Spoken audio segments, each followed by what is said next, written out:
আর সিরিয়ার মানুষদের কি যে দুর্ভোগ, কি যে দুর্দশা, এটা দেখার জন্য শুধু আল্লাহই আছেন, আমরা কেউই নাই। এটা দেখার জন্য শুধু আল্লাহ আছেন, আর কেউ নাই পাশে। এই 12-14 বছরের যুদ্ধ বিগ্রহে যা হয়েছে সিরিয়ার অবস্থা, ওইটাকে খেলার মাঠ পেয়েছে পশ্চিমারা। এই মাঠের মধ্যে তুরস্কও ঢুকে গিয়েছিল, এটাও একটা শাস্তি হতে পারে। ন্যাটোর সাথে ঢুকে সেও এখানে হামলা চালিয়েছে, এটাও হতে পারে, আল্লাহ ভালো জানেন। সিরিয়ার মাজলুম শিশুদেরকে আকাশের নিচে রাত কাটাতে হয়, 3 দিনে একবার খাবার পায় তারা। একই অবস্থা ইয়েমেনেও আছে। ইয়েমেনে যে বলা হয় যে 5 থেকে 6 লক্ষ মানুষ মারা গেছে বিগত গৃহযুদ্ধে 2010 সাল থেকে, আর সেখানে যতজন মানুষ মারা গেছে তার মধ্যে 60% হচ্ছে বাচ্চা।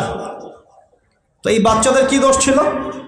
তারা কি জানতো শিয়া কাকে বলে, সুন্নি কাকে বলে? তারা কি জানে দুনিয়া কি, আখেরাত কি? তারা কি জানে কোনটা হক কোনটা বাতিল?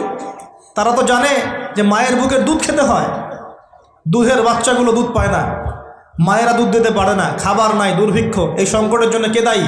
আল্লাহ না মানুষ? কে দায়ী?